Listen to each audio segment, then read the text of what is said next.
Jason Gallia u George Gallia li huma akkużati bil-qtil ta' Mario Camilleri magħruf bħala l-imnieħru u ta' ibnu Mario Jr. ammettew mal-pulizija li huma qatlu lill-imnieħru b'tiri f'rasu. Meta l-erba' filgħodu bdiet il-kompilazzjoni fil-konfront ta' George Gallia ta' 41 sena minn San Giuliano ta' Jason Gallia ta' 39 sena minn Birzebbuġa, l-ispettur Chris Pulicino xed li wara li ġew arrestati iż-żewġ akkużati irrilaxxaw stqarrija dwar kienu ċ-ċirkostanzi li waslu biex Camilleri u ibnu jindifnu fl-għalqa fil-qajjenza. Permezz ta' digital video recording waqt l-interrogazzjoni Jason Gallia li jiġi hu il-mara tal-imnieħru ammetta l-involviment tiegħu f'dawn l-omiċidji. Ir-riżulta li George Gallia ħasem attiv fil-qtil ta' Mario Camilleri Sr. Madankollu Gallia qal lill-pulizija li huwa spara lejn it-tifel mhux biex joqtlu tant illi lanqas laqtu.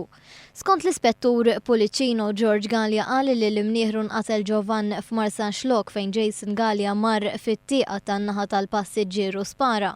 Waqt li l-van imtela bid-demm, Mario Camilleri ma baqax ikellimhom u minn hemmhekk marru jitfnuh fil-qajjenza. L-ispettur Pulicino spjega wkoll li George Gallia qal lill-pulizija li l-imnieħru kellu arma fuqu u beda jispara biha. Din l-arma instabet mill-pulizija. Wara li l-imnieħru nqatel quddiem ibnu, il-katavru ittieħed il-qajjenza fejn imbagħad inqatel it-tifel. Id-differenza tal-ħin bejn iż-żewġ delitti kienet ta' minuti u saru xi telefonati bejniethom. L-ispettur Pulicino konferma wkoll li skont l-ewwel awtopsja l-imnieħru miet b'attakk tal-qalb iżda qal li għadhom ma ħarġux ir-riżultati konklusivi tat-tieni awtopsja illi saret.